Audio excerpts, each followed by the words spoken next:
Assalamualaikum warahmatullahi wabarakatuh. Saya Krayan Git Hailnisa dari KPI 2B. Insya Allah akan melaksanakan UAS mata kuliah sejarah dakwah yang diampu oleh dosen Bapak Sopaat.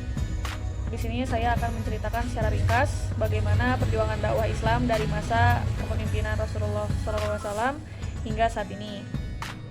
Langsung saja, yang pertama, ketika zaman Rasulullah diangkat menjadi Rasul, ketika usia 40 tahun, yang dimana wasilah malaikat Jibril, Rasul diberi wahyu pertama kalinya di Gua Hiro ini, menerima penolakan atau pergolakan batinnya, sehingga akhirnya bercerita dari Warakoh dan juga Siti Khadijah menjadi penguatnya. Lalu setelah terjadi diskusi dan perbincangan yang panjang, akhirnya Rasul menerima takdir itu untuk berdakwah hingga akhir hayatnya. Nah, di awal masa dakwah beliau ini terjadi hinaan, cacian, makian, bahkan sampai dilempar, diludahi dan sebagainya oleh penduduk Mekah pada saat itu, yang dimana mayoritas penduduk Mekah belum memegang agama tauhid. Nah, ketika 13 tahun di Mekah ini, perjuangan Rasulullah sangatlah berat, tapi beliau di sana sabar dan juga tawakal, selalu bersandar kepada Allah karena tahu bahwa ini adalah jalannya beliau untuk berdakwah, menyebarluaskan ajaran Islam. Ketika di Mekah sudah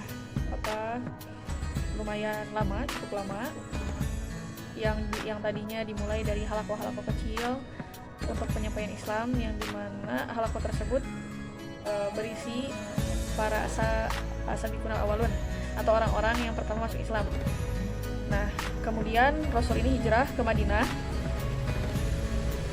dan alhamdulillah di Madinah ini walaupun selama 10 tahun masa beliau berdakwah di sana, alhamdulillah sambutan di Madinah ini dikatakan lebih baik daripada ketika beliau berdakwah di Mekah. Di Madinah ini banyak kemajuan di Islam, dalam Islam, sehingga para penduduk Madinah ini memeluk agama tauhid, memeluk agama Islam. Selanjutnya, pada masa Khulafaur Rasyidin ini terbagi menjadi 4 masa atau 4 kekhalifahan. Yang pertama ada Khalifah Abu Bakar, lalu yang kedua ada Umar, lalu yang ketiga ada Utsman, dan yang keempat ada Ali. Nah, pada masa Abu Bakar sendiri ini terjadi perang, ya, masih terjadi peperangan karena menghindari terjadi perpecahan. Setelah wafat Abu Bakar digantikan oleh Umar, dan alhamdulillah Islam sendiri mengalami kemajuan yang sangat pesat karena pasukan Umar ini berhasil mengalahkan 2 kekuatan besar, yaitu Romawi dan Persia pada saat itu. Selanjutnya, ketika terjadi kemunduran, digantikan lagi oleh Utsman bin Affan, yang dimana mengalami pemerintahan yang makmur seperti itu. Nah, dilanjutkan oleh Ali, pemerintahan Ali, terjadi pemberontakan yang akhirnya penduduk pada saat itu menyerahkan hasil tanah dan mengambil alih tanah kepada negara, seperti itu. Jadi diserahkan kepada negara. Setelah wafatnya Ali ini berakhirnya pemerintahan Khulafaur Rasyidin, seperti itu. Selanjutnya, pada zaman Bani Umayyah, dakwah Islam sendiri terjadi pembaharuan daerah-daerah, yaitu ada di Asia Kecil, Romawi, terus kawasan Afrika Utara, Andalusia, dan lain sebagainya. Nah, di sini juga terjadinya ada dakwah ya di bidang kajian dan penulisan ilmiah seperti itu. Terus ada juga pemakmuran masjid, terus penggalaan berbahasa Arab, lalu juga ada penulisan dan pengumpulan dasar-dasar metodologi hadis seperti itu pada masa Umayyah ini.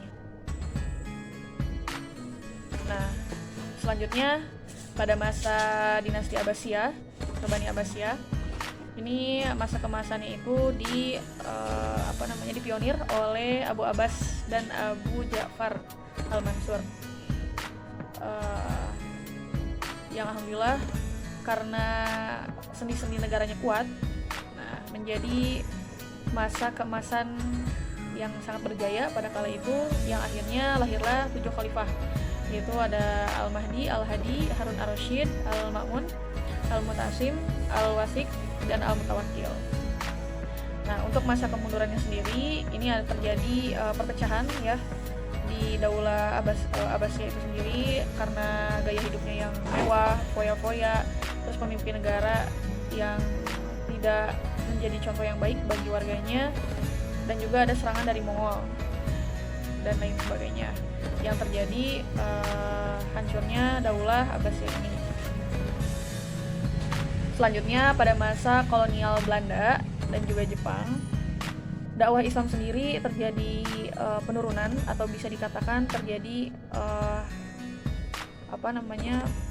penyekatan atau pembatasan sehingga halaqah pengajian, halaqah belajar itu terjadi pembatasan yang dimana dilaksanakan atau dilakukan secara sembunyi-sembunyi seperti itu, sehingga dakwah Islam sendiri penyebarannya tidak maksimal dan juga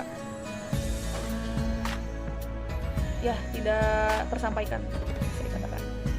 Walaupun pada saat itu dari daerah Aceh banyak tokoh ulama, pemuka-pemuka agama yang sudah banyak dikenal.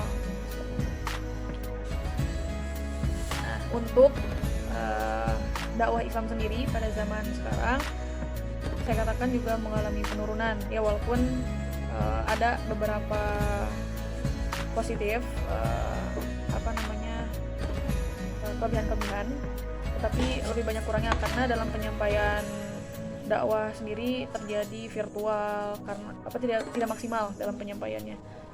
Yang biasanya ada tablik akbar di mana-mana gitu ya, full jamaahnya ini menurun drastis, dan juga ruh dalam halaqah